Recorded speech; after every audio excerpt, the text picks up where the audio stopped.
قال الله تبارك وتعالى في كلامه المجيد: أعوذ بالله من الشيطان الرجيم. بسم الله الرحمن الرحيم.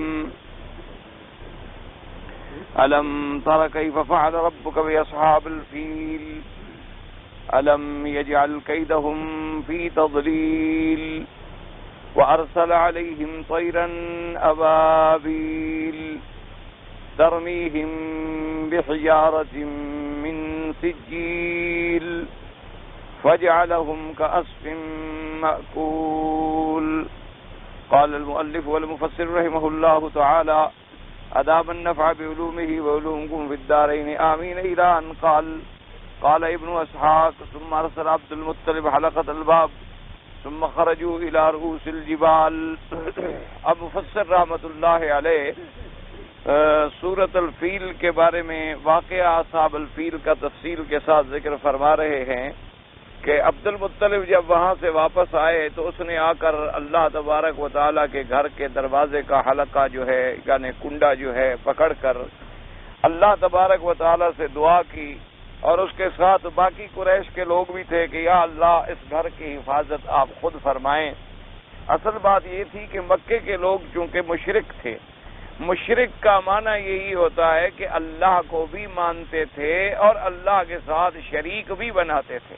مشرک کا معنی ہی یہی ہوتا ہے کہ خدا کو بھی مانتا ہے لیکن اللہ تبارک و تعالیٰ کے ساتھ اور شرکا کو بھی شریک کرتا ہے، یعنی جو اللہ تبارک و تعالیٰ کی صفات ہیں وہ دوسروں کے اندر بھی اس کو شریک مانتا ہے، اسی لحاظ سے وہ مشرک کہے جاتے ہیں، کیونکہ ورنہ وہ کعبۃ اللہ کی تعمیر بھی کرتے تھے، کعبۃ اللہ کا احترام بھی کرتے تھے، کعبۃ اللہ میں آ کر اللہ سے دعائیں بھی مانگتے تھے، لیکن اس کے ساتھ انہوں نے دیگر آلہہ کو بھی رکھا ہوا تھا کہ یہ چھوٹے چھوٹے جو ہیں یہ بھی ہمارے مددگار ہیں اور یہ بھی اللہ تعالیٰ کی طرف سے مختار ہیں اور اللہ کی درگاہ میں ان کی بڑی پہنچ ہے اور یہ ہمارے اللہ کے ہاں سفارشی ہیں، اور وہ بت بنائے ہوئے تھے ان اشخاص کے نام، ان بڑی بڑی شخصیتوں کے نام جو پہلے زمانے میں گزر چکی تھیں، جب مر گئے تو ان کے بت بنا لیے اور فوٹو بنا لیے اور اسی سے پوجا جو تھی وہ شروع ہو گئی، اسی لیے ان کو مشرک کہا جاتا ہے۔ مشرک کا معنی جو ہمارے ہاں ایک عام غلط فہمی بن گئی ہے، جب بھی کوئی بات کریں جی ہم تو کلمہ پڑھتے ہیں، جی ہم خدا کو مانتے ہیں، وہ تو مشرک تھے، وہ تو کافر تھے، وہ خدا کے بندے۔ مشرک اور کافر کا معنی بھی یہی ہوتا ہے کہ وہ اللہ کو بھی مانتا ہو اور اللہ کے ساتھ شریک بھی کرتا ہو۔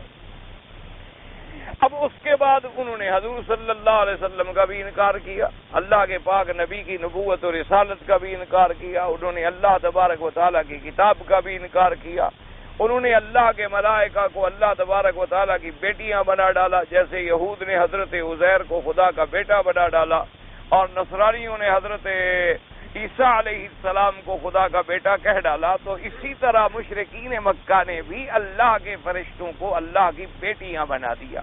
تو جب آدمی پھر کفر اور شرک کی وادیوں میں بھٹکتا ہے تو پھر بھٹکتا چلا جاتا ہے، یہ تو قاعدہ ہے۔ پھر اس سے ایک غلطی ہوگی، مثلاً آج کل ایک محاورات میں بھی بات ہے کہ اگر آپ ایک جھوٹ بولیں گے تو اس جھوٹ کے لیے پھر آپ کو 100 جھوٹ بولنا پڑے گا۔ تو جب آدمی کفر اور شرک کی وادیوں میں پڑ گیا پھر لازمی بات ہے کہ پھر تو بھٹکتا ہی چلا جائے گا۔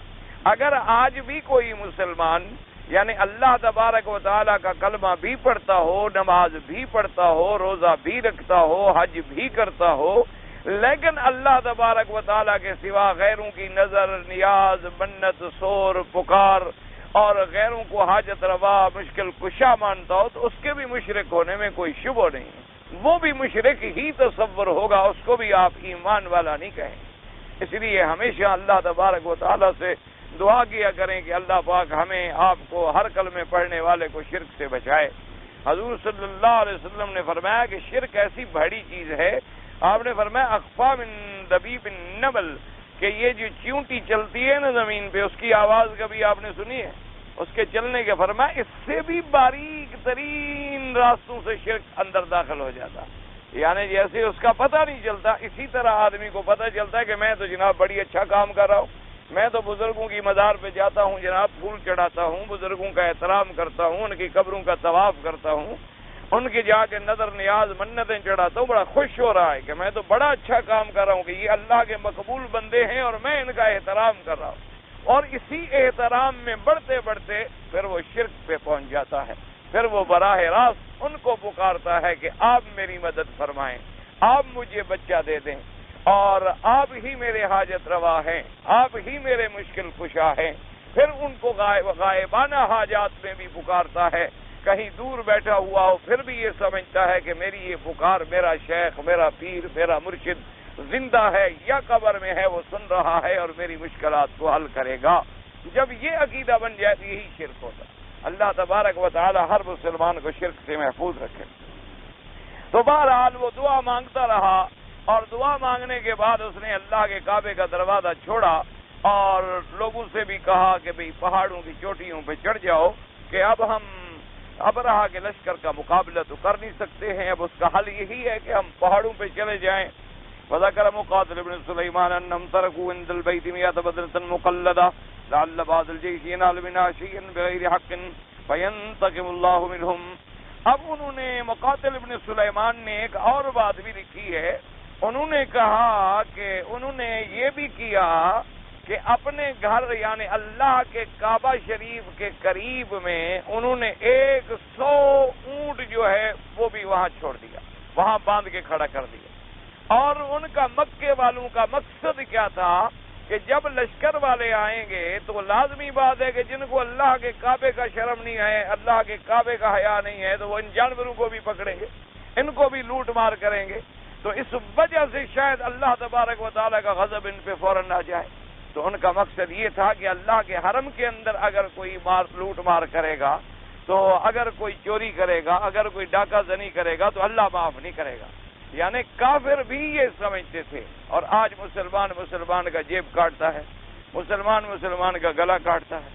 ابھی نماز پڑھنے کے لیے آ رہا تھا، میرے دوست ہے، ساتھی ہے، عزیز ہیں، تو انہوں نے ابھی مجھے واقعہ سنا. کہنے لگا کہ میرے پاس ہمارا مولوی بھائی ہے، طالب علم بھائی ہے، اور مولویوں کی جائیداد کیا ہوتی ہے؟ اس نے کہا جی مجھے کتابیں میں نے اکٹھی کرتا رہتا ہے، مولوی کا تو جائیداد ہی ہوتی ہے.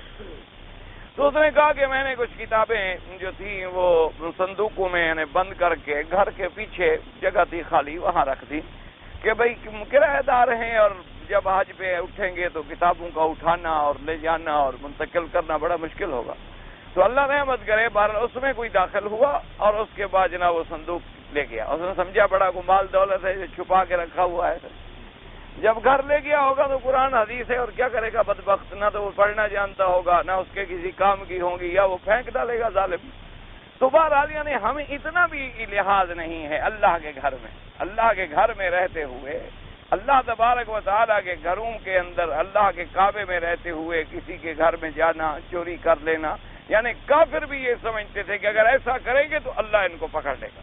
تو انہوں نے عمدن 100 اونٹ جو ہے وہاں کھڑا کر دیا. فلما اصبح ابرہہ تحیّا دخول مکہ وحیّا فی لہ وکان اسمہ محمودا.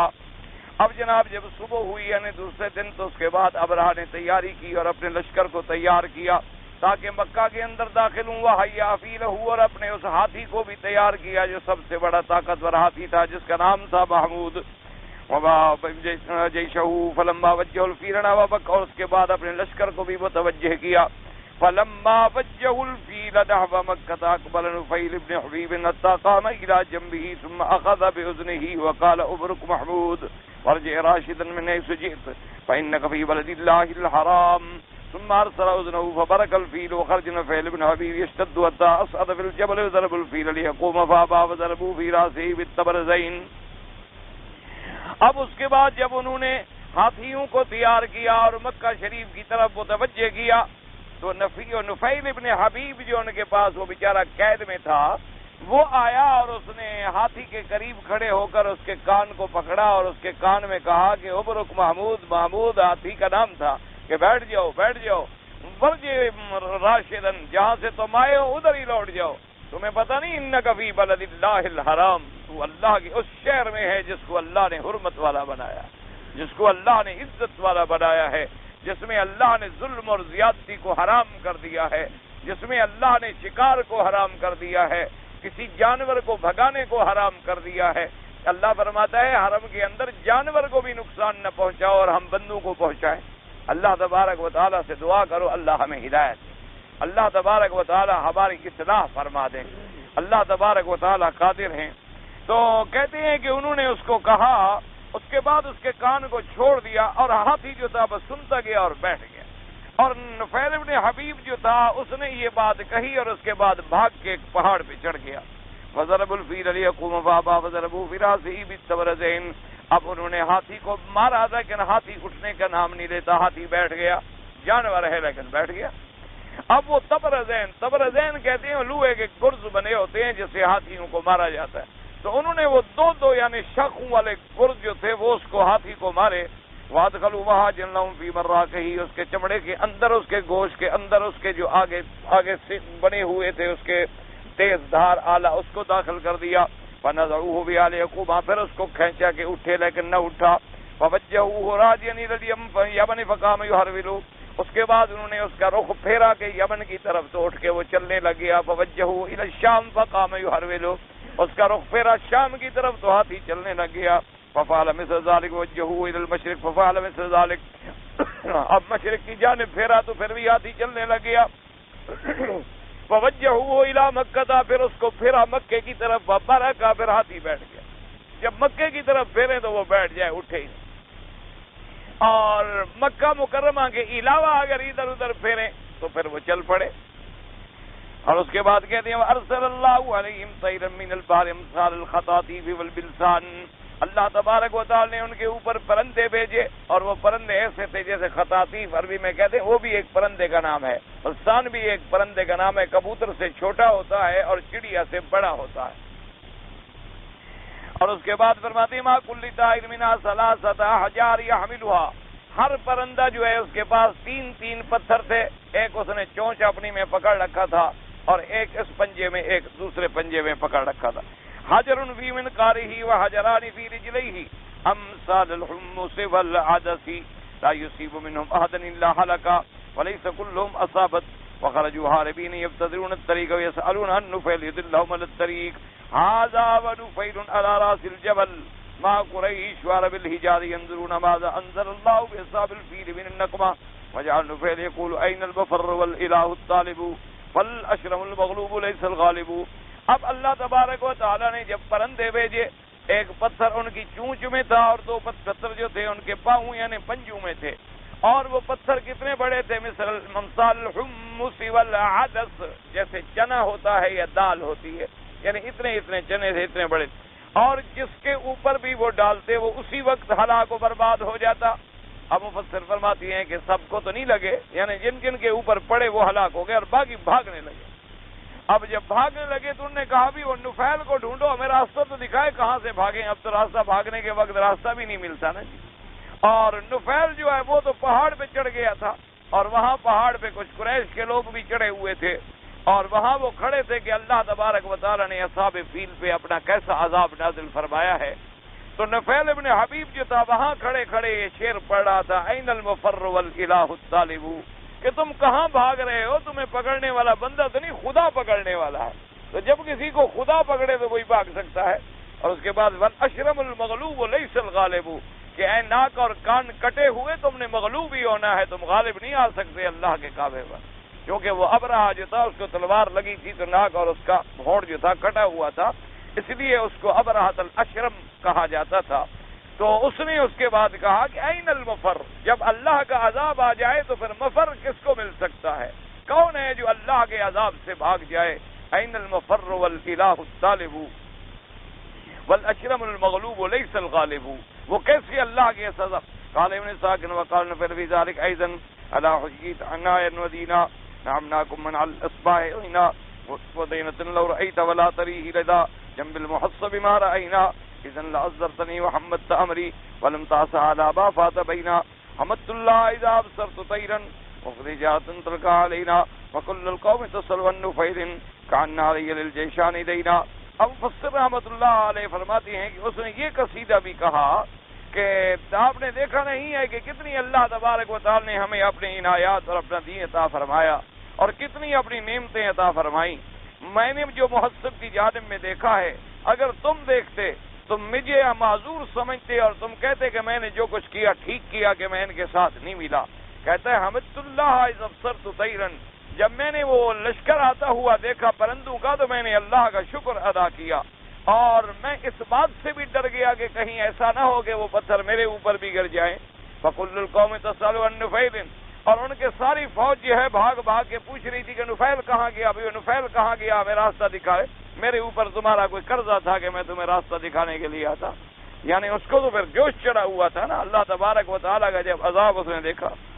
وذکر الواقدی بسنادی، واقدی جو ہے اس کو تاریخ کے اندر محدثین مفسرین اس کی روایات کو لے لیتے ہیں، اما باقی اگر کوئی حدیث نقل کرے تو اس کا اعتماد نہیں کیا جاتا، البتہ تاریخ کے اندر اس کا ایک مقام ہے، لیکن بہت ساری روایات اس نے بڑی جھوٹی اور بڑی موضوع بھی بڑی نقل کی ہے۔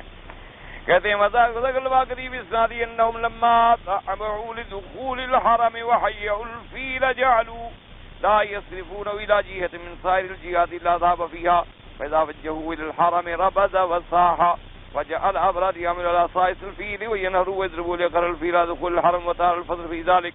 واقعی نے یہ بھی لکھا ہے کہ جب ابرہا کے لشکروں نے تیاری کر لی حرم کی طرف حملہ کرنے کے لیے، جب ہاتھی کو چلاتے تو ہاتھی جو تھے ہر طرف جانے کے لیے تیار تھے، لیکن اللہ کے کعبے کی طرف آنے کے لیے تیار نہیں ہوتے تھے، یعنی جدھر بھی دوڑا ہو تو تیار ہے، لیکن حرم کی طرف چلاؤ بس بیٹھ جاتے، آوازیں نکالتے، ہوا نکالتے۔ وجعل ابرا غصہ کرتا ہاتھی کے چلانے والے پر، سائس الفیل کہتے ہیں جو ہاتھیوں کو چلاتے ہیں، اس پہ غصہ کرتا، اسے جھڑک رہا ہے اور گالیاں دے رہا ہے کہ تم کیا کر رہے ہو، ہاتھی کو کیوں نہیں چلاتے ہو۔ اسی پر ان کی بہت لمبی بات ہوئی۔ ھذا وعبد المطلب وجماعۃ من اشراف مکہ فيهم المطعم بن عدي وعمر بن عائد بن عمران بن مخزوم ومسعود بن الثقفي الآخر ينظرون ما الحبشة يصنعون وماذا يلقون من أمر الفيل۔ اب مفسر رحمۃ اللہ علیہ فرماتے ہیں کہ اس واقعی نے تاریخ میں یہ بھی لکھا ہے کہ عبد المطلب اور ایک جماعت اشراف قریش کی، یعنی قریشیوں کے بڑے بڑے جو سردار تھے، ان کے اندر مطعم ابن عدی بھی تھا، عمر ابن عائد بھی تھا، مسعود ابن عمر الثقفی بھی تھا، یہ سارے کے سارے ہرا پہ چڑھے۔ ینظرون ما الحبشۃ یصنعون، دیکھ رہے تھے کہ حبشہ کے ابرہا کا لشکر کیا کرتا ہے، اس انتظار میں تھے۔ وما یلقون من امر الفیل، اور ہاتھیوں کو یہ کیسے استعمال کرتے ہیں۔ وهو العجب العجاب، ان کے نزدیک ہاتھی تو بڑی عجیب بات تھی۔ اور پھر ایک ایسا عجیب واقعہ پیش آیا، وبینما هم كذلك اذ بعث الله عليهم طيرا ابابيل، ابھی اسی اثنا میں تھے کہ اللہ تبارک و تعالی نے ان پر ایک پرندوں کا غول بھیجا، اور وہ ابابیل کا معنی کتان ٹکڑیاں ٹکڑیاں، یعنی 15-20 پرندے آ رہے ہیں، پھر 15-20 پرندے آ رہے ہیں، پھر 15-20 پرندوں کی ٹکڑیاں آ رہی ہیں۔ ابابیل کا معنی یہ نہیں ہے جیسے ہمارے یہاں مشہور ہے کہ یہ حرم میں دیکھتے ہیں نا کہ چھوٹی چھوٹی چڑیاں اڑ رہی ہوتی، کہتے جی ابابیل ہے ابابیل ہے۔ یہ لوگوں نے خود نام بنائے، ہمارے لوگ اس معاملے میں بڑے ماشاءاللہ ماہر ہیں۔ اپنی طرف سے بات بنانے کے تو ایسے استاد ہیں نا جی، اللہ تبارک و تعالی رحمت فرمائے۔ حالانکہ ابابیل کوئی پرندے کا نام نہیں ہے، اور یہ ابابیل تو چڑیا سے بھی چھوٹا ہے جس کو ہم ابابیل کہتے ہیں، اور اس کے بارے میں واضح روایات موجود ہیں کہ خطاطیف یا بلسان یا کبوتر سے چھوٹے تھے، اور ان چڑیا وغیرہ سے بڑا جانور تھا، اور ایک خاص پرندہ تھا جو اللہ نے ان کے عذاب کے لیے بھیج دیا۔ تو اس کو ابابیل کہنا اپنے یعنی اپنی طرف سے قرآن مقدس کے ترجمے کو بدل ڈالنا یا فرضی نام رکھ لینا، یہ بات ویسے تم اس کو ابابیل کہو تو علیحدہ بات ہے، لیکن یہ کہنا کہ یہی پرندہ تھا جو کعبۃ اللہ کی حفاظت کے لیے اللہ نے بھیجا تھا، یہ بات کہنی غلط ہے۔ لیکن مشکل ایک ہوتی ہے کہ اغلاط العام کہتے ہیں کہ بعض ایسی غلطیاں ہوتی ہیں جو عام ہو جاتی ہیں، یعنی وہ اتنی عام ہو جاتی ہیں کہ بڑے سے بڑا آدمی بھی پھر اس غلطی میں مبتلا ہو جاتا ہے، یعنی وہ اتنی بات پھیل جاتی ہے کہ ہر آدمی کے دماغ میں وہی بات آ جائے۔ جیسے مثلاً ایک بات کیسے پھیلی ہوئی کہ حضرت آدم علیہ السلام نے گندم کا دانہ کھایا تھا اور جنت سے نکالا، حالانکہ بالکل جھوٹ ہے اور قرآن کے خلاف ہے۔ وَلَا تَقْرَبَا هَٰذِهِ الشَّجَرَةَ، قرآن فرماتا ہے اس درخت کے قریب نہ جانا۔ گندم کے درخت توڑے ہوتے ہیں، گندم کے تو کھیت ہوتے ہیں، گندم کا درخت کبھی کسی دنیا میں بھی پیدا نہیں ہوا ہے، کبھی دنیا کے اندر آپ کوئی مثال بھی نہیں دے سکتے کہ کسی ملک میں گندم کا درخت ہوتا ہے۔ گندم کے ہمیشہ کھیت ہوتے ہیں، اور اللہ نے ان کو ایک درخت سے منع کیا تھا، یہ منع نہیں فرمایا تھا کہ تم گندم کا دانہ نہ کھانا، اور وہاں گندم تھی اور پھر دانہ تھا، اور پھر حضرت آدم علیہ السلام نے وہ گندم کا دانہ کھا لیا اور پتہ نہیں کچا کھا لیا یا کھانا روٹی بھی پکائی تمہاری طرح، پھر ایک چکی بھی ڈھونڈیں گے کہ پھر آٹا پیسا گیا ہوگا، پھر اس کو روٹی پکائی گئی ہوگی، پھر جب ہم روٹی کھاتے ہیں تو پھر ہمیں حاجت ہوتی ہے حمام میں جانے کی، پھر آدم کو حاجت ہوئی تو اب جنت میں بیچارہ کہاں جائے اور بھاگ رہا تھا. یعنی ایسا کہانی گھڑتے ہیں. انا للہ و انا الیہ راجعون. اللہ تبارک و تعالی آپ کو بھی اور ہمیں بھی ایسے جھوٹے قصے بنانے سے محفوظ رکھے. ایسی روایات بنائی ہیں نا جی کہ آدمی سن کے حیران ہو جائے. یعنی ایسا بھائی ایک موٹی سی بات ہے کہ جب اللہ نے ایک چیز سے منع فرمایا آدم علیہ السلام نہ رک سکے، اللہ کی طرف سے امتحان آ گیا بس، اور اس کے بعد ان کا لباس جو ہے وہ اتر گیا اللہ تبارک و تعالیٰ کی حکمت سے. پھر ان کو، اور اسی میں بھی اللہ کے فیصلوں میں حکمتیں تھیں کہ آدم علیہ السلام سے ایسی غلطی نہ ہوتی تو ان کو جنت سے نکالا بھی نہ جاتا. جب جنت سے نہ نکالا جاتا وہ دنیا میں بھی نہ آتا. جب دنیا میں ہی نہ آتے تو اس دنیا کے اندر نہ یہ مخلوق ہوتی، نہ آبادی ہوتی، نہ یہ باتیں ہوتی. یہ سارے فیصلے تو اللہ کی حکمت میں پہلے سے ہو چکے ہوتے. تو لہذا آدمی جو بات قرآن میں کم از کم آ جائے یا صحیح حدیث مبارک میں آ جائے، اس کے اندر پھر جرت نہ کرے اپنی طرف سے قصے کہانیاں بنانے. ہاں ایک بات ہے، تاریخی قصہ ہے، چلو اس کا قرآن حدیث میں ذکر نہیں ہے. آپ نے کسی تاریخ میں پڑھا ہوگا، ان نے کسی تاریخ میں پڑھا ہوگا، اس نے کسی تاریخ میں پڑھا ہوگا، اس میں کوئی غلطی ہو جائے تو کوئی ایسی بات نہیں ہوتی. لیکن جو بات قرآن مقدس میں موجود ہو، اب دیکھیں نا جی کہ لفظ ابابیل قرآن میں موجود ہے، اور قرآن جب اترا ہے ان لوگوں پہ اترا ہے جو عربی لغت سے ماہر ہیں، جو عربی لغت کے جاننے والے ہیں. ان میں فصحاء ہیں، ادباء ہیں، بلغاء ہیں، شعراء ہیں. انہوں نے کبھی ابابیل کا ترجمہ یہ نہیں کیا کہ یہ چھوٹی سی چڑیا. تو جب ان لوگوں نے کہا کہ ابابیل کا معنی ہے کہ ٹکڑیاں ٹکڑیاں، قطعاً، جس کو اردو کے محاورے میں آپ کہتے ہیں پرندوں کے غول در غول چلے آ رہے تھے، تو اس کا مراد یہ ہے، یہ معنی نہیں کہ یہ چھوٹا سا ابابیل ہے. اللہ تبارک و تعالیٰ کے قرآن میں جو لفظ آ جائے اس میں بڑی احتیاط کرنی چاہیے ہمیشہ. اس لیے بعض ایسے مقامات آ جاتے ہیں کہ بڑے سے بڑے علماء جو ہیں وہ بھی اس بات پہ مجبور ہو جاتے ہیں کہ اگر اس لفظ کا کوئی مناسب ترجمہ نہیں مل رہا تو اسی پر وہ اکتفا کر کے وہی لفظ ہی لکھ دیتے ہیں اور آگے چلے جاتے ہیں، تاکہ بھی کہیں ایسا نہ ہو کہ ہم کوئی ایسا لفظ لکھ بیٹھے جو خدا کے ہاں یہ مراد نہ ہو اور قیامت میں ہم پکڑے جائیں. تو اس سے تو بہتر ہے نا کہ ہم وہی قرآن کا لفظ لکھ دیں تاکہ اللہ کے قرآن کا لفظ اسی طرح رہے اور ہم بلا وجہ کسی غلط ترجمے کے اندر نہ پکڑے جائیں قیامت کے اندر. تو علماء کرام اتنی احتیاط کرتے. اسی لیے آپ نے دیکھا ہوگا کہ بعض ترجمے جب آپ پڑھتے ہیں نا تو ان میں سلاست نہیں ہوتی، یعنی ان میں تسلسل نہیں ہوتا. جیسے عبارت کی روانی ہوتی ہے نا، آپ جب عبارت لکھتے ہیں تو اس میں ایک سلسلہ اور تسلسل اور ایک روانی ہوتی ہے، ان میں وہ نہیں ہوتا. معلوم ایسے ہوتا ہے کہ یہ لفظ علیحدہ ہے اور یہ علیحدہ ہے، اور وجہ کیا ہے کہ وہ ترجمہ کر رہے ہوتے ہیں، وہ عبارت نہیں بنا رہے ہوتے، وہ اللہ کے قرآن کے لفظ کا ترجمہ نقل فرما رہے ہیں کہ اس لفظ کا ترجمہ یہ بنتا ہے. اب آگے جا کر وہ تفسیر میں اس کو سلیس کر دیں گے لیکن ترجمے میں کبھی جرت نہیں کریں گے، کیونکہ اصل احتیاط جو ہے یہ ہوتی ہے قرآن پاک کے اندر کہ کہیں خدا کے لفظ اللہ کے کلام میں کوئی ہم اپنی طرف سے لفظ نہ کہہ بیٹھے اور قیامت میں بجائے ثواب کے پکڑے جائیں. اور ہمارے لوگ بڑے خوش ہوتے ہیں، او جی فلاں مولوی نے جو ترجمہ لکھا ہے نا بڑی مزیدار اردو ہے، بڑی شاندار عبارت ہے. وہ شاندار عبارت ہے لیکن ترجمے کا حق تو ادا نہیں کیا، اس نے تو مخالفت کی ہے اللہ کے قرآن کی. اس کا قاعدہ یہ ہوتا ہے کہ آپ اوپر ترجمہ تو وہی لکھیں جو ترجمہ ہے، پھر نیچے جب آپ نوٹ دیں یا تفسیری تشریح کریں اس کے اندر آپ عبارت کو بنا لیں، آپ اس کو عبارت کو ڈھال لیں.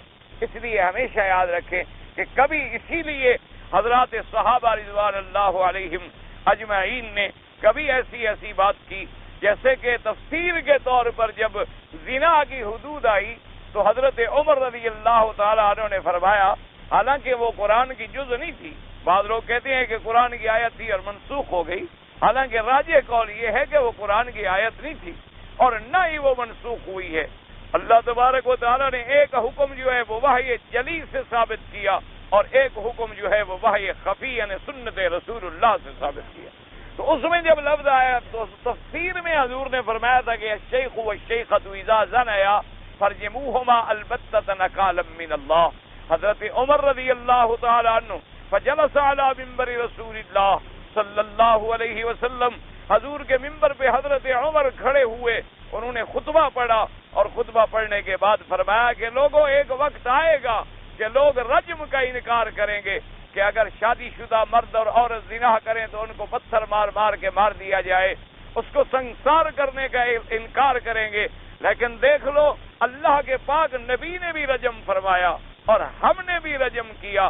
اگر مجھے ڈر نہ ہوتا کہ قرآن مقدس میں کوئی زیادتی نہ سمجھی جائے تو میں قرآن کے حاشیے پہ ہی لکھ دیتا الشیخ والشیخۃ اذا زنیا فرجموہما البتۃ نکالا من اللہ. لیکن میں حاشیے پر بھی لکھنے کی جرت نہیں کرتا تھا کہ قیامت میں کوئی یہ نہ کہے دنیا کے اندر کہ حضرت عمر نے قرآن میں اپنی طرف سے ایک لفظ بڑھا دیا. لہذا میں وہ لکھنے کے لیے تیار نہیں ہوں. لیکن ہم نے حضور پاک سے یہ حکم سنا، پھر حضور پاک نے اس حکم پہ خود عمل فرمایا اور اسی حکم پہ پھر حضرت ابی بکر نے عمل فرمایا. اسی حکم پہ ہم قائم ہیں اور یہی حکم قیامت تک کے لیے ہے. کسی کو انکار کی ضرورت نہیں ہونی چاہیے، لیکن حضرت عمر نے لکھنے کی ضرورت نہیں کی. اسی لیے آپ نے دیکھا ہے قرآن میں ہر سورت کے اول میں بسم اللہ الرحمن الرحیم لکھا ہوا ہے، لیکن جب آپ سورت توبہ پہ پہنچتے ہیں تو وہاں بسم اللہ الرحمن الرحیم نہیں لکھا ہوا ہے. تو اب وجہ کیا تھی کہ صحابہ کو اختلاف ہو گیا کہ سورت الانفال اور سورت توبہ یہ ایک سورت ہے یا دو صورتیں ہیں. تو بعض صحابہ فرماتے تھے کہ دو صورتیں ہیں اور بعض صحابہ رضوان اللہ علیہم اجمعین فرماتے تھے کہ ایک صورت ہے.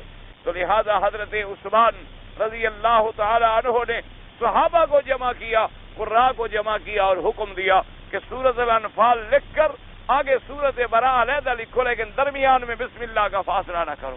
کہ اگر ایک صورت ہے تو ہم نے درمیان میں بسم اللہ نہیں لکھی ہے، اور اگر علیحدہ علیحدہ صورتیں ہیں تو صورت ہم نے لکھنے میں علیحدہ کر دی ہے، تاکہ قیامت والے دن کسی بات پہ ہم پکڑے نہ جائیں کہ جب ایک صورت تھی تو تم نے درمیان میں فاصلہ اپنی طرف سے کیوں کر دیا.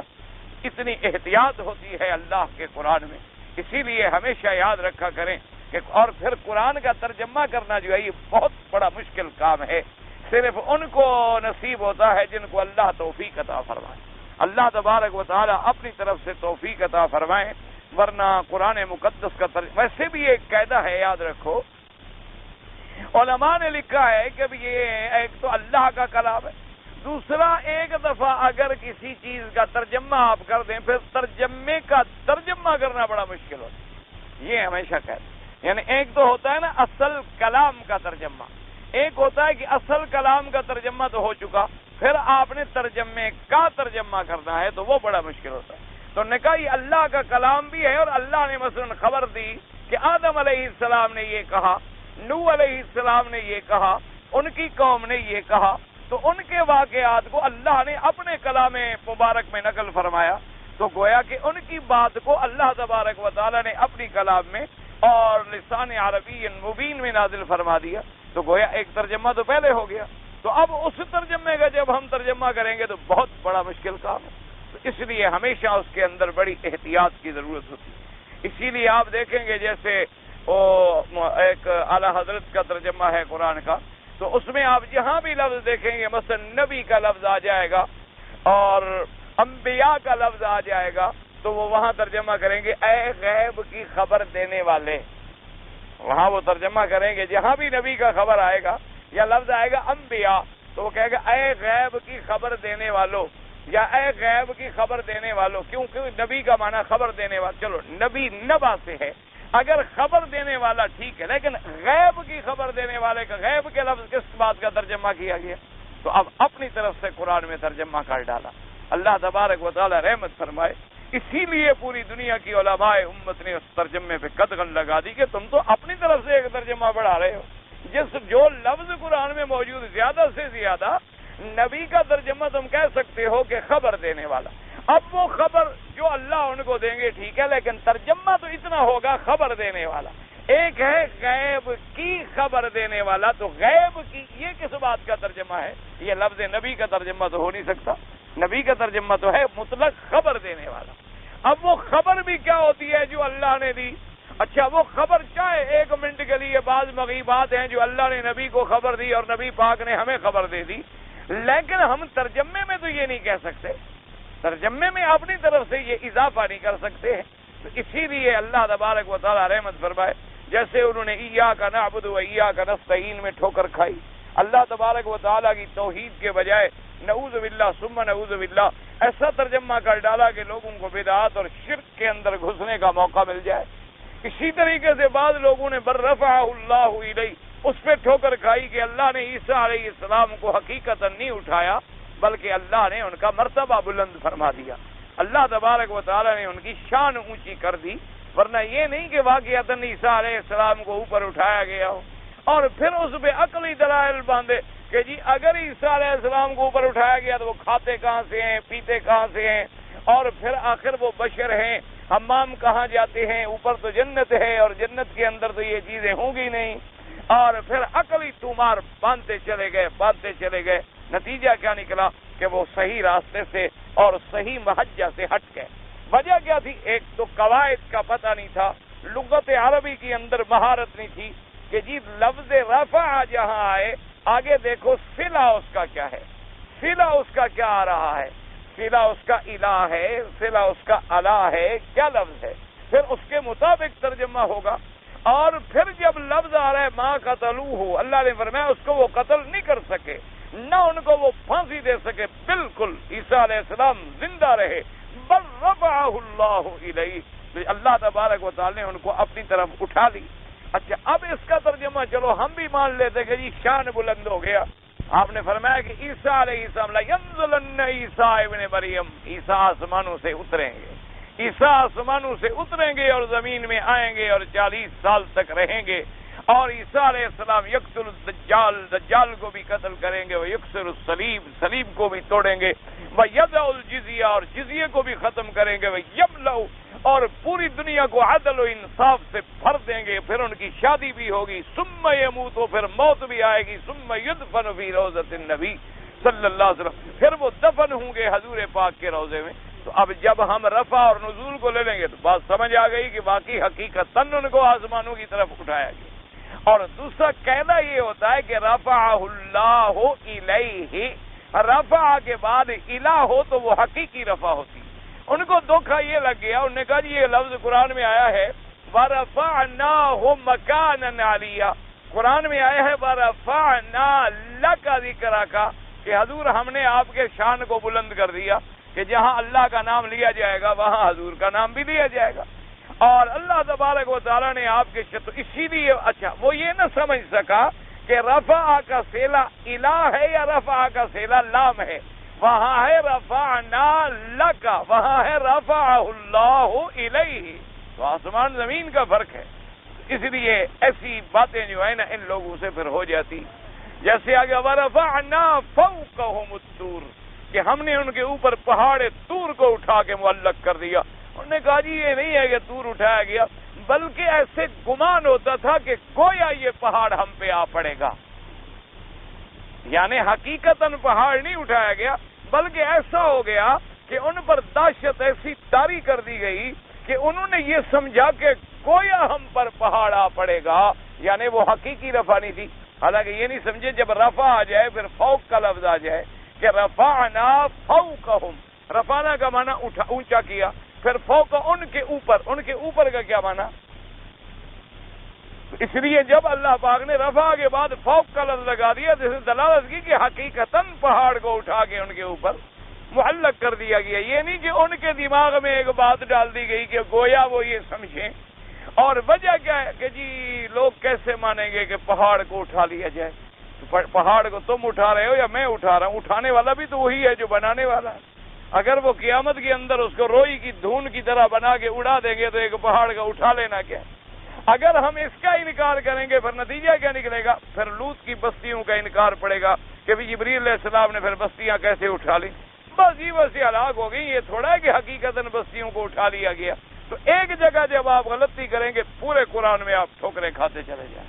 اللہ تبارک و تعالیٰ سے دعا فرمائیں اللہ پاک ہمیں بھی اور آپ کو بھی اور ہر کلمے پڑھنے والے کو قرآن مقدس کے اندر ترجمہ پڑھنے کی، سمجھنے کی توفیق دے اور احتیاط عطا فرمائے، ادب عطا فرمائے۔ اسی لیے آپ نے دیکھا ہے نا کہ کبھی کبھی صحابہ رضوان اللہ علیہم جب حضور کی بات کو نقل کرتے ہیں تو کہتے او کے ساتھ کہ بھئی پتہ نہیں حضور نے یوں فرمایا تھا یا یوں فرمایا تھا، پتہ نہیں لفظ مجھے یاد نہیں ہے، مقصد حضور کا یہی تھا، لیکن جو لفظ اس وقت حضور کی زبان مبارک سے نکلے تھے اللہ بہتر جانتا ہے یہ لفظ تھے یا یہ لفظ تھے۔ یعنی صحابہ کی اتنی احتیاط ہے کہ معنی نہیں بگڑ رہا، ترجمہ نہیں بگڑ رہا، لیکن چونکہ وہ لفظ مبارک یاد نہیں جو حضور کی زبان مبارک سے نکلے تھے، صحابی نے واضح کر دیا کہ جی مجھے یاد نہیں ہے حضور نے یوں فرمایا تھا یا یوں فرمایا تھا۔ بہرحال مقصد یہ تھا، مفہوم یہ تھا، معنی یہ تھا۔ یہ ہوتی ہے احتیاط۔ تو علماء جب ترجمے کو دیکھتے ہیں نا جی تو وہ ان باریکیوں کو دیکھتے ہیں، اور عام آدمی جب میرے جیسا ترجمہ پڑھتا ہے وہ کہتا ہے یار جس کا پڑھنا آسان لگے، عبارت ٹھیک ٹھاک ہو، یہ تو دیکھو پرانے مولویوں نے ایسے ترجمے کیے ہیں کہ کوئی لفظ پڑھا ہی نہیں جاتا، عبارت جڑتی ہی نہیں۔ اللہ کے بندے ہوا تو لفظ کا ترجمہ، عبارت کیسے جڑے تم سے؟ عبارت تو جڑے گی تب جب اس آیت کا ترجمہ پڑھنے کے بعد اس کے مفہوم کو تم اپنے لفظوں میں بیان کرو گے۔ ترجمے کا معنی تو پھر یہی ہوتا ہے کہ جو لفظ ان کی زبان سے نکلے، جو لفظ جو ہے اس کی زبان سے نکلے، اسی کا ترجمہ جو ہے وہ کیا جائے۔ اسی طرح ایک دفعہ میں ایک جگہ تقریر کر رہا تھا، وہاں چونکہ مجمع ایسا کوئی نہیں تھا، نہ اردو سمجھنے والا نہ عربی سمجھنے والا، اور مجمع جو تھا وہ سارا تھا انگریزی جاننے والا۔ تو مجبوری بات یہ تھی کہ وہ مترجم جو ہے اس نے ترجمہ کرنا تھا۔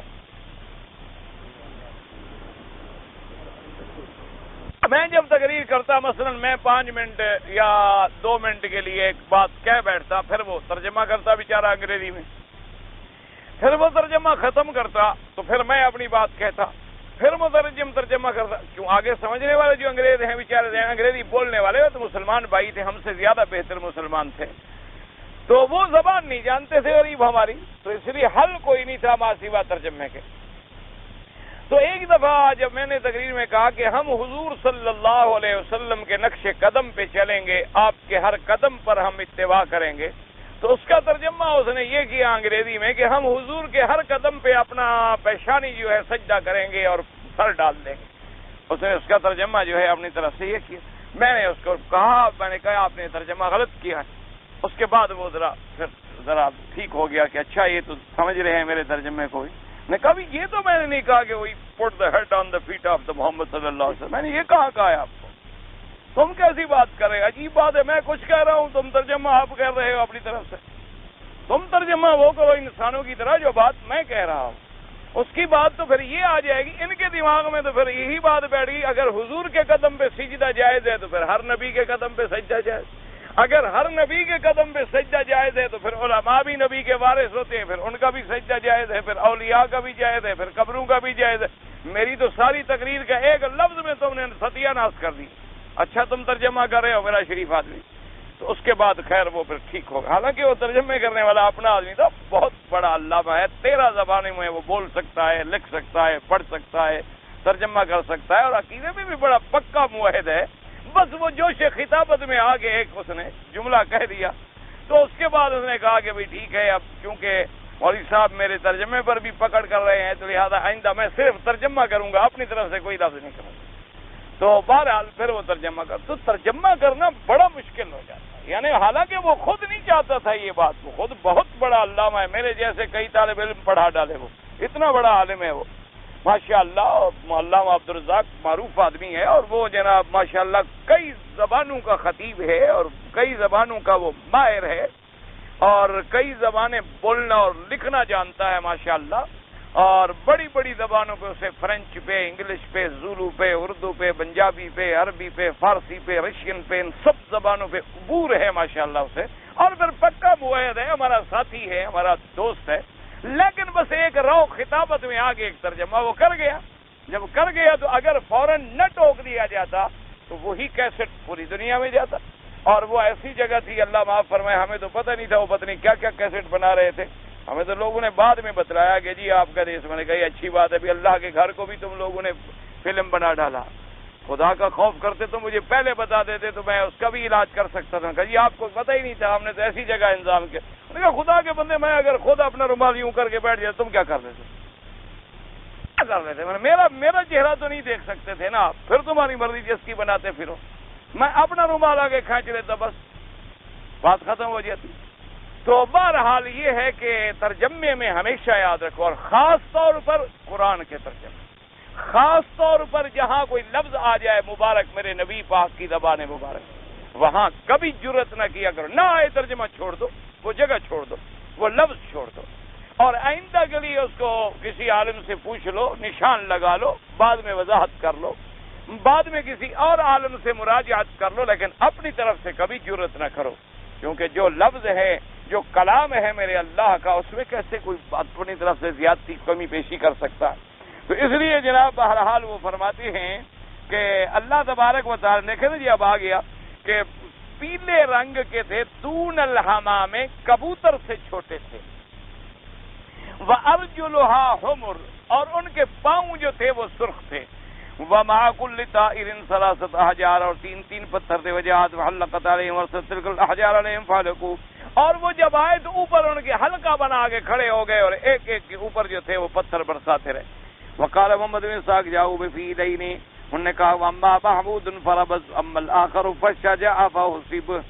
محمد بن اسحاق نے یہ بھی روایت کی ہے کہ دو ہاتھی آئے تھے, ایک ہاتھی تو محمود تھا, وہ تو بیٹھ گیا, وہ تو پھسل گیا, بیٹھ گیا, اس نے تو مقابلہ نہ کیا, اور دوسرا جو تھا اس نے جرت کی اور آگے بڑھنے کی, اس پر وہ کنکری لگی تو وہ بھی ختم ہو گیا. وقال وهب بن منبه كان معهم فيلة فأما محمود وفيل الملك فربط يقتدى به بقية الفيلة وكان فيها فيل تشجع فحص فحربت بقية الفيلة. وهب بن منبه نے یہ بھی روایت نقل کی ہے کہ ان کے پاس ہاتھی بھی تھے اور ہتھانی یعنی ہتھانی بھی تھی. محمود جو ہے وہ ہاتھی تھا جو بادشاہ کا یعنی ابرہا کا اپنا تھا, تو وہ اس نے تو اس لیے وہ بیٹھ گیا اور بزدلی دکھائی. اس کا مقصد یہ تھا اس ہاتھی کا کہ جب میں بیٹھ گیا تو مجھے دیکھ کر باقی بھی بیٹھ جائیں گے, لیکن ان میں ایک ہاتھی تھا جس نے جرت کی اور کعبۃ اللہ کی طرف, حرم مکہ کی طرف بڑھنے لگا, تو نتیجہ یہ نکلا کہ اس پر بھی اوپر سے کنکری پڑی اور وہ بھی ہلاک و برباد ہو گیا. اور باقی ہاتھی جو تھے فحربت بقیۃ الفیل, باقی سب بھاگ گئے. وقال عطاء بن يسار وليس كل مصابه العذاب والساعة الراحنة بل منهم من هلك سريا من جعل يتساقط عضوا وهم هاربون وكان ابرهام ممن تساقط عضوا حتى مات ببلاد خصعم. عطاء ابن یسار نے یہ بھی لکھا ہے کہ ان پر جو اللہ نے عذاب بھیجا تھا وہ اسی وقت سب پہ نہیں پہنچا. مانا یہ ہے کہ وہ کنکریاں سب کو لگی ہوں نا, بعض کو کنکریاں لگی اسی وقت ہلاک ہو گئے, اور بعض جو تھے وہ بھاگے, اور بعض کے لیے اللہ نے یہ عذاب مسلط کر دیا کہ ان کا ایک ایک جوڑ جو تھا وہ کٹ کے گر جاتا تھا, حتیٰ کہ ابرہا بھی انہی لوگوں میں تھا جن کا ایک ایک جوڑ کٹتا رہا اور وہ بھاگتا رہا, حتیٰ کہ بلاد خصم میں جب جا کے پہنچا تو مر گیا. تو بہرحال مقصد یہ ہے کہ یہ نہیں کہ سب پر وہ کنکریاں پڑ گئی ہوں, کسی پہ کنکری پڑ گئی, کسی پہ کنکری نہیں پڑی, کوئی ان میں بھاگ گئے, یعنی بچا کوئی نہیں عذاب سے کوئی نہیں بچا, لیکن کنکری والا عذاب یعنی بعض پہ اسی وقت آیا اور بعض بھاگے. جب بھاگے تو یتساقط عضوا عضوا ومنهم ابرہا, ابرہا بھی ان میں تھا الذي يتساقط عنه عضوا عضوا حتى مات ببلاد خصعم. وہ بلاد خصعم میں جب پہنچا تو اس کا عضو جو تھا نا جی کٹتا گیا اور گرتا گیا اور گرتا گیا اور گرتا گیا, حتیٰ کہ بدبخت جو تھا وہ مر گیا. یعنی یہ اور سخت عذاب تھا, اللہ معاف کرے.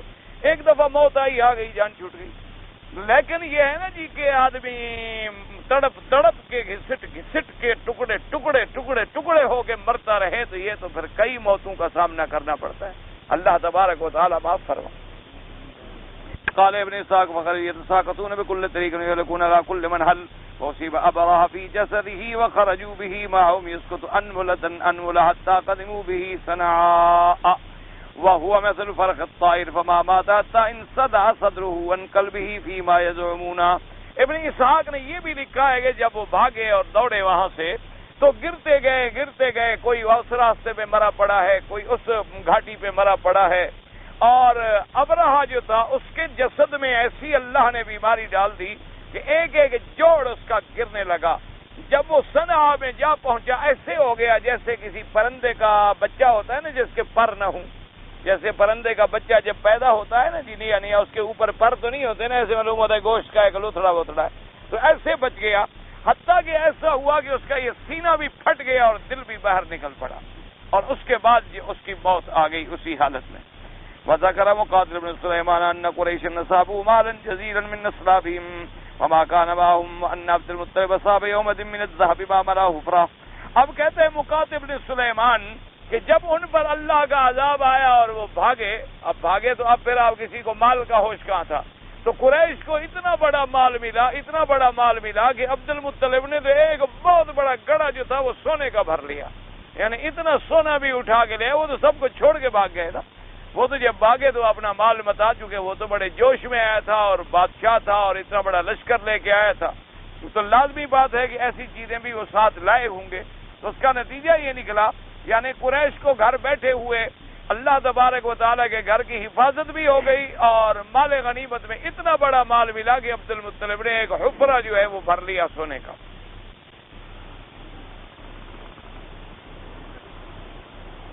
اور یہ بات بھی یاد رکھیں، بعض لوگوں نے یہ بھی لکھا ہے بعض روایات میں، شاید مفسر نقل فرمائے، میں نے نہیں پڑھا ابھی آگے، تو وہ یہ ہے کہ حفرے سے مراد یہ نہیں کہ عبد المطلب گھر لے گیا. پہلے زمانے میں کعبۃ اللہ کے درمیان کے اندر ایسے ایک کنواں بنا ہوا تھا.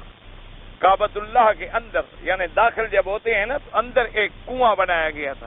تو جو لوگ ہدایہ دیتے تھے کعبۃ اللہ کے وہ اسی کنویں میں ڈال دیے جاتے تھے. یعنی کسی نے پیسہ دیا، کسی نے سونا دیا، کسی نے چاندی دیا، کسی نے درہم دیا، کسی نے دینار دیا، تو وہ جب آتے تھے تو وہ سارا اسی میں ڈال دیتے تھے. وہ اللہ کے گھر کا خزانہ سمجھا جاتا تھا. اور انہوں نے کہا ہے کہ عبد المطلب کو جو سونا ملا تو اس نے وہی جو اللہ کے کعبے کے اندر تھا کنواں بنا اس کو بھر لیا، یہ نہیں کہ اپنے گھر میں لے گیا. بعض لوگوں نے یہ بھی روایت کو نقل کیا ہے، کیونکہ اس زمانے کے اندر بھی کعبۃ اللہ کے جیسے آج کل ماشاءاللہ ہمارے مزاروں پہ نظر نیاز چڑھاتے ہیں، یہ ساری باتیں لوگ کعبۃ اللہ کے ساتھ کرتے تھے جو آج ہم قبروں کے ساتھ کرتے ہیں. آپ نے دیکھا ہوگا باقاعدہ پیسے ڈالتے ہیں اور جناب جا کے پھول ڈالتے ہیں.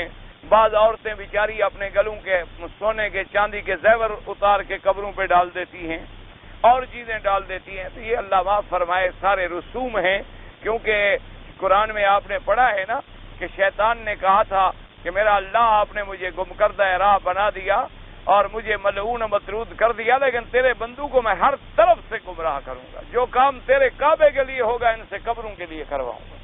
جو کام تو قربانی کعبے کے لیے ہوتی تھی قبروں پہ آ گئی، اور غلاف کعبے پہ چڑھایا جاتا تھا قبروں پہ آ گیا، طواف کعبے کے لیے ہوتا تھا قبروں پہ آ گیا، حجر اسود کا بوسہ کعبے کے لیے تھا بوسہ قبروں پہ آ گیا، سجدہ کعبے کی طرف تھا قبروں پہ آ گیا. تو یعنی جو کام بھی کوئی تیری توحید کے لیے کرے گا میں وہ شرک پہ کرواؤں گا. اللہ تبارک و تعالیٰ سے دعا کریں کہ اللہ ہمیں وساوس اور مقاعد شیطان سے بچائیں. اللہ کے اولیاء کی تکریم کا معنی یہ نہیں ہوتا کہ ہم کوئی غیر شرعی عمل کریں. تکریم کا معنی یہ ہوتا ہے کہ اگر کبھی ہمیں ان کی قبروں پہ جانے کا موقع ملے تو ہم السلام علیکم کہیں اور اس کے بعد ہم اللہ سے ان کی مغفرت کے لیے اور ان کے درجات کی بلندی کے لیے دعائیں کریں کہ یا اللہ یہ تیرے اولیاء ہیں، اللہ ان کی قبروں کو نور سے بھر دے، اللہ ان کی قبروں کو باغ جنت بنا، اللہ ان کے درجات کو بلند فرما، ان کو اور زیادہ سے زیادہ آپ اپنی مرتبہ عطا فرما. تو جب ہم ان کے لیے دعائیں کرتے ہیں تو اللہ کی رحمت ہم پر بھی آ جاتی. یہ معنی ہوتا ہے. یہ نہیں ہوتا کہ وہاں جا کر ہم وہ رسوم ادا کریں، وہ افعال ادا کریں، وہ اعمال ادا کریں کہ جو اعمال جو ہیں اللہ معاف فرمائے زمانہ جاہلیت میں مشرکین بتوں کے ساتھ کرتے تھے اور موجودہ دور کے اندر ہندو اپنے بتوں کے ساتھ کرتے ہیں، اپنے مندروں میں کرتے ہیں، اپنے گرجاؤں میں کرتے ہیں، اپنے کنیساؤں میں کرتے ہیں. اللہ پاک ان رسومات اور بدعات سے محفوظ فرمائے. باقی اولیاء اللہ اگر زندہ ہیں تو ان کی تکریم کریں، اگر اولیاء اللہ فوت ہو گئے ان کے لیے دعائیں کریں. ہمیں تو اللہ پاک نے کوئی ایسی دعا ہی نہیں ہے جس میں اللہ نے ہمیں یعنی جامع صیغہ نہ سکھلایا ہو. جہاں جہاں بھی آپ دعا مانگیں گے ربنا آتنا فی الدنیا، یعنی کہ رب آتنی مجھے دے دو، ربنا آتنا فی الدنیا حسنۃ وفی الآخرۃ حسنۃ ربنا لا تزغ قلوبنا بعد اذ ہدیتنا ربنا هب لنا من ازواجنا وذرياتنا قرة اعین واجعلنا للمتقین اماما ربنا اغفر لنا ولاخواننا الذين سبقونا بالایمان. کہ جب ہم دعا مانگے تو تمام دنیا کے مسلمان شامل، تمام دنیا کے اب دیکھیں جنازہ ہم ایک کا پڑھتے ہیں لیکن ہم دعا کیا کرتے ہیں؟ اللہم اغفر لحینا ومیتنا وشاہدنا وغائبنا. یا اللہ جو زندہ ہیں، جو مردہ ہیں، جو حاضر ہیں، جو غائب ہیں، جو چھوٹے ہیں، جو بڑے ہیں، سب کی مغفرت فرما. اللہ نے تو ہمیں دعائیں ایسی سکھائی ہیں کہ وہ دعائیں اتنی جامع ہوں کہ تمام عالم اسلام کو اپنے اندر لے لیں، تمام عالم اسلام کے لیے دعا مانگی جائے. تو اس لیے آپ ایسی دعائیں، اور یہی وہ ادب ہے جو آدمی کو قیامت میں اللہ کے قریب کرتا ہے. جو ہم اپنی طرف سے بدعات کرتے ہیں وہ بجائے قریب کرنے کے اللہ معاف فرمائے اللہ کی رحمت سے ہمیں دور کرنے والی ہوتی. اس لیے بدعات سے بچا کریں. اب جناب فرماتی ہیں کہ اس کے بعد کہتے ہیں وقال مساق وحدثني يعقوب بن ان اول ما رؤيت الحصبة والجدري برد العرب ذلك العام وانه بل ما رؤي به مرائر الشجر الحرمل والحنزل والاسر ذلك العام وهكذا روانك من طريق جيد. ہاں اس روایت میں یہ آیا البتہ کہتے ہیں کہ پہلے یہ جو بچوں کو نکلتی ہے نا جسے آپ چیچک کہتے ہیں، دانا کہتے ہیں، خسرا کہتے ہیں، کہتے ہیں پہلے نہیں ہوتا تھا، یہ اسی سال پھر دیکھنے میں آیا. یعنی اسی سال پھر یہ بیماری بھی دیکھنے میں آئی کہ حسبہ اور جدری عرب ورنہ سرزمین عرب میں پہلے یہ بیماری نہیں دیکھی گئی. وہ کہتی اس سے پہلے ہرمل کا درخت جو ہے اس میں اتنی کڑواہٹ نہیں دیکھی گئی جو اس کے بعد دیکھی گئی. اسی طریقے سے حنزل کے اندر بھی اور جو سختی آئی اس جیسی کبھی نہیں دیکھی گئی. اب یہ چیزیں اللہ کے علم میں ہیں کہ اس عذاب کے آنے کی وجہ سے ہوئی یا اس عذاب کے اثرات کی وجہ سے ہوئی. بہرحال وہ کہتے ہیں یہ باتیں اس کے بعد دیکھی گئیں، اس سے پہلے نہیں دیکھی گئیں، ورنہ پہلے ہماری سرزمینوں میں اس قسم کی کوئی بیماری جو ہے وہ نہیں ہوتی تھی. اور کہتے ہیں کہ انہوں نے اس روایت کو حضرت اکرمہ سے بڑا تفصیل کے ساتھ نقل فرمایا ہے. تو بہرحال اللہ تبارک و تعالی آپ کو بھی اور مجھے بھی، کیونکہ سوال آپ کے بہت سارے ہو گئے ہیں، اگر کوئی ہندو آدمی ہے اور ہے بالکل غریب، اگر وہ مدد مانگتا ہے تو ہم کر سکتے ہیں، بالکل کر سکتے ہیں، کوئی منع نہیں. بلکہ حضرت عمر رضی اللہ تعالی عنہ اپنے دور کے اندر جیسے مسلمان غریبوں کے لیے اور ذمیوں کے لیے وظائف مقرر کرتے تھے، اسی طرح کوئی یہودی کوئی کافر بھی ہوتا تھا غریب، اس کے لیے بھی باقاعدہ بیت المال سے وظائف دیتے تھے. تو اس لیے اگر آپ کسی غریب ہندو کی مدد کریں تو کوئی بات نہیں. اور چونکہ کبھی کبھی یہ مدد کرنا جو ہے ذریعہ بن جاتا ہے اس کو اسلام میں لانے کا، اس کے اندر ہمدردی پیدا ہو جاتی ہے. پتہ نہیں مجھے سمجھ نہیں آیا آپ نے کیا لکھا ہے. پہلا دن طائف گیا، اچھا جی حدود سے خارج ہوا، دوسرا دن حدود داخل ہوا، رات نیند کیا، تیسرا دن حدود خارج ہوا، پھر حدود داخل ہوا، پتہ نہیں کیا ہے. پھر آپ نے احرام بنا، بہرحال عمرہ کر لیا، ٹھیک ہو گیا.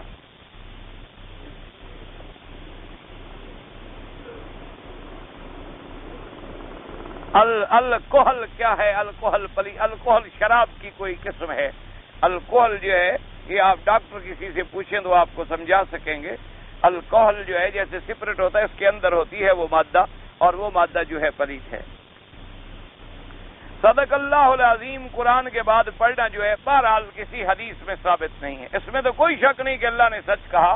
لیکن ہمارے ہاں جو رواج بن گیا ہے نا کہ ہر آدمی قرات ختم کرنے کے بعد اس کو ضروری سمجھتا ہے پڑھنا، یہ سنت کے مطابق نہیں. ہاں کبھی پڑھ لیا، کبھی نہ پڑھا، کبھی کہہ دیا، کبھی نہ کہا، لیکن ہمارے یہاں تو رواج بن گیا نا کہ قاری ختم کرنے کے بعد یہ کلمہ کہنا ضروری سمجھتا ہے. یہ بات مسلمانوں کے گھر میں غیر مسلمانوں سے کام کرانا جائز ہے، کوئی منع نہیں ہے. غیر مسلم سے کپڑے دھلوانا بالکل جائز ہے، کوئی منع نہیں ہے. کون کہا؟ ہاں الا جب دیکھو اس کے ہاتھ میں کوئی گندگی لگی ہوئی ہے. اگر نہیں ہے تو آپ کافروں سے بھی کام لے سکتے ہیں، غیر مسلموں سے بھی کام لے سکتے ہیں، کام تو آپ سب سے لے سکتے ہیں. باقی احتیاط کا تقاضا یہی ہے کہ غیر مسلم چونکہ ہمارا دلی دشمن ہے، وہ ہمارے گھروں میں رہ کر کوئی نہ کوئی خرابی کا ذریعہ ضرور بنے گا. یعنی ہمارے بچوں کو کوئی اخلاق غلط سکھلا دے گا، ہمارے گھر میں کوئی بری عادت ڈال دے گا. اس لیے اگر مسلمان ملازم ملے تو پھر ان سے بچیں، اگر مسلمان ملازم نہ ملے تو پھر مجبوری ہے. جہاں تک شریعت کا تعلق ہے جائز ہے. اچھا اب مشکل یہ ہے، اللہ معاف کرے، کہ جو غیر مسلم کام کرنے آتا ہے وہ ڈیوٹی بھی ٹھیک کرتا ہے، وقت بھی پورا کام کرتا ہے، گپیں بھی نہیں مارتا اور دوستوں کے پاس بھی نہیں جاتا. وہ اپنا کام ہے یا اپنا کمرہ ہے یا کام ہے یا کمرہ ہے. اور ہمارے جتنے بھائی ہیں ماشاءاللہ 8 دن میں 4 دن تو یہ دوستوں کو ملنے چلے جاتے ہیں اور 4 دن ان کو ڈھونڈنا پڑتا ہے کہ ہیں کہاں. اور پھر جب ڈیوٹی کا وقت ہو تو اکثر الحمدللہ سو جاتے ہیں، واپس آتے ہیں تو جھوٹ بولتے ہیں. لوگ پھر تنگ آ گئے، اس وجہ سے وہ ہمیں چھوڑ کر غیروں کو اپنا رہے ہیں. اگر ہم صحیح چلیں تو کون جرت کرے غیروں کو لانے کی؟ آخر وہ مسلمان نہیں، لیکن وہ مجبور ہو گئے، تنگ ہو گئے کہ ایک کافر کے ساتھ آپ معاملہ کرتے ہیں وہ ٹھیک ڈیوٹی کر رہا ہے. ایک کافر کو آپ آرڈر کرتے ہیں کہ ہمیں ایک کپڑا چاہیے، وہ تھان میں 30 گز لکھے گا، 31 گز نکلیں گے. آپ مسلمان سے منگائیں گے 30 کے 28 نکلیں گے، اندر 3 ٹکڑے ہوں گے. اب کیا کرے آدمی؟ انا للہ و انا الیہ راجعون. دعا کرو اللہ ہمیں ہدایت. جب ہم ٹھیک ہو جائیں گے پھر دنیا غیروں کی طرف کیوں دیکھے؟ دیکھو جی، میرا بیٹا اگر مثلا میری اطاعت کرے، میرا بھائی میری ساتھ دے، مجھے کیا ضرورت ہے میں طالبوں کو منت کروں؟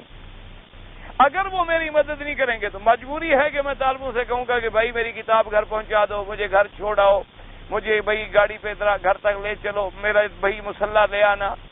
اصولی سی بات ہے، پھر میں نے کسی سے تو کام لینا ہے. اس لیے مجبوریاں ایسی ہو گئی ہیں کہ مجبوری تاثر ہم نے اچھا نہیں چھوڑا. دعا کرو اللہ ہم سب کو اچھا بنائے. ایک مسجد دوبارہ ہے، پتہ نہیں کیا، پتہ نہیں مجھے نہیں، اس پر گھر بنایا گیا ہے، پہلے بھی گھر بنا ہوا، پتہ نہیں کیا. بھائی بہرحال مسجد جو ہے اس کے اوپر گھر نہ بنائے، لیکن بعض علماء نے کہا ہے کہ نقشے کے وقت اگر ابتدا ہی میں یہ نیت تھی کہ نیچے ہم یہ بنائیں گے اوپر یہ بنائیں گے تو کوئی ایسی بات نہیں، اور جگہ نہیں تو خطیب ہے یا امام ہے وہ کہاں ٹھہرے، اور دور ٹھہرتا ہے تو وہ نماز پہ پہنچ نہیں سکتا. تو جب مسجد کے اندر ٹھہرنا جائز ہے تو پھر اوپر ٹھہرنا بھی جائز ہے. لیکن کوشش یہ کی جائے کہ مسجدوں کے نیچے اور مسجد کے اوپر گھر نہ بنائیں، نہ دکانیں بنائیں، نہ مارکیٹیں بنائیں، کیونکہ پھر وہ تجارت کا اڈا بن جاتا ہے. پھر اس کے اندر وہ عبادت والی بات نہیں رہتی. آپ اوپر عبادت کر رہے ہیں اور نیچے جناب اللہ معاف کرے کو غلط دکان آ گیا تو عورتیں ہیں اور مرد ہیں اور اختلاط ہے اور چیزیں ہیں. اللہ پاک رحمت فرمائے.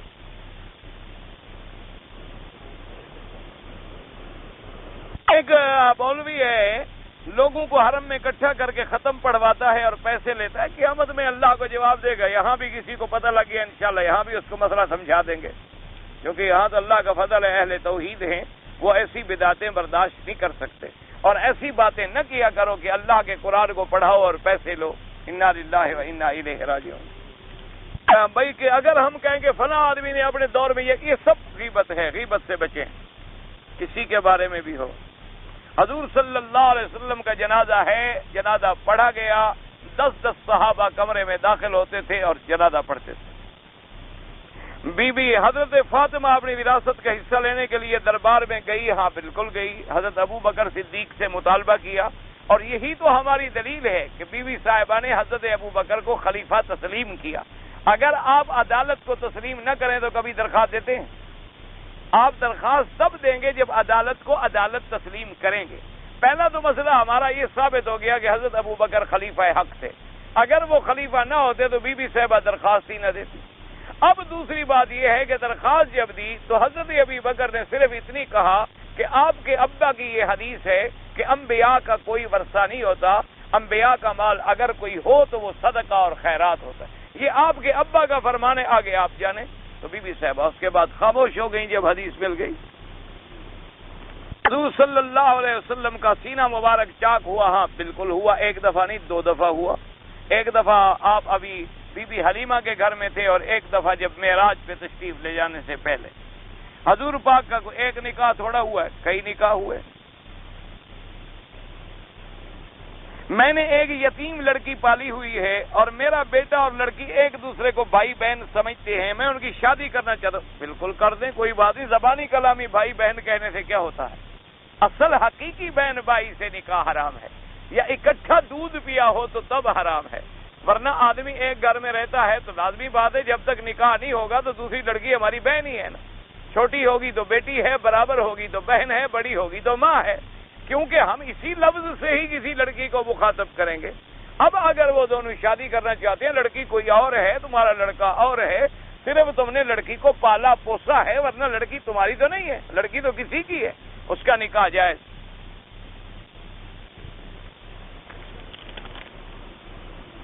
میں نے عرض کیا ہے نا جی، حضور پاک نے جو جھنڈا اسلام کا گاڑا تھا وہ جھنڈا کہاں ہے؟ وہ جھنڈا کوئی نہیں دے گئے نا، حضور کی وراثت ہی نہیں۔ تمہارے ہاں جھنڈے کو اہمیت ہے، وہاں عمل کو اہمیت ہے۔ میں نے عرض کیا تھا کہ مختلف جنگوں میں حضور پاک کوئی کپڑا لے کے لہرا دیتے تھے، کبھی آپ نے اپنی بی بی صاحبہ کے دوپٹے کو بھی پرچم بنا دیا، کبھی پرچم آپ کا سرخ رنگ کا بھی تھا، کبھی سفید رنگ کا بھی تھا، کبھی سفید اور سیاہ، اس میں داڑیاں بھی تھیں۔ یہ تمہاری طرح برٹش پارلیمنٹ کے اصولوں کے مطابق فلیگ جو ہے وہ نہیں چھوڑ گئے، نہ اس شریعت میں نہ اللہ کے قرآن میں کوئی حکم تھا کہ وہ آپ کو ہمیں وراثت میں ملتا، حضرت ابو بکر کو ملتا، پھر حضرت عمر کو ملتا، پھر ہمیں سپرد کیا جاتا، تب ہم جھنڈا لگاتے۔ تم کوئی بھی جھنڈا کپڑے کا لگا دو، جو مرضی ہے لگا دو، کوئی ایسی بات نہیں۔ سزائے قید کا میں نے کل عرض کر دیا تھا نا کہ اسلام نے ان 5 چیزوں کی حدود مقرر کی ہے کہ حد چوری کی حد ہے، شراب کی حد ہے، زنا کی حد ہے، محسنہ عورت پر زنا کی تہمت لگانے کی حد ہے، اور اسی طریقے سے شراب، یعنی 5 چیزوں کی حد۔ باقی چیزوں پہ تعزیر ہے۔ تعزیر کا معنی قاضی مناسب سمجھے تو 10 کوڑے مار دے، قاضی مناسب سمجھے تو 1 سال جیل بھیج دے، قاضی مناسب سمجھے تو جرمانے کا فیصلہ کر دے، قاضی مناسب سمجھے 10 دن کے لیے جیل بھیج دے۔ اور اسی لیے میں نے بتایا تھا کہ سب سے پہلے صفوان ابن امیہ کی بلڈنگ کو خرید کے حضرت عمر رضی اللہ تعالی عنہ نے جیل خانہ بنایا۔ تو اس لیے اسلام میں یہ تصور کیا واقعات ہیں بھرے ہوئے۔ ایک بات پہلے پوچھ چکے ہیں تو پھر وہی تو نہ پوچھا کریں نا بار بار مہربانی کر کے۔ عمرہ کرنے کے بعد سر کے بال نہیں منڈوائے، نہ ہی پورے بال کٹوائے، تھوڑے بال کٹائے، اگر تھوڑے یعنی ٹک لگوایا تو 1 بکری دم ادا کر دیں۔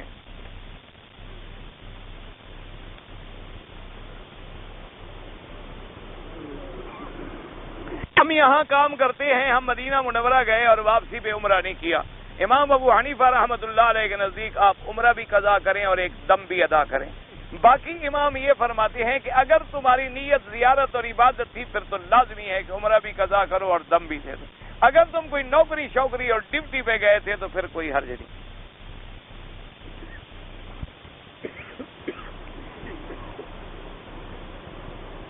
ہمارے ہاں لوگ نابالغ لڑکیوں کا نکاح پڑھاتے ہیں، باپ دادا ولی کامل ہے، پڑھا سکتا ہے۔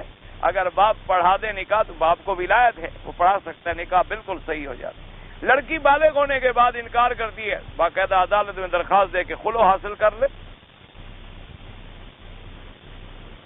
وادی معاشر کے بارے میں مینا مزدلفہ میں نہیں ہے، شام کے علاقے میں ہے۔ انشاءاللہ یہ خط ہے تو خط میں پڑھوں گا، پھر زندگی باقی تو جواب بھی عرض کر دوں گا۔ اللہم صلی علی سیدنا محمد وعلی آل سیدنا محمد کما صلیت علی ابراہیم وعلی آل ابراہیم فی العالمین انک حمید مجید۔ یا اللہ یا رحمان یا رحیم یا حی یا قیوم یا ذو الجلال والاکرام یا الہنا الہ کل شیء الہ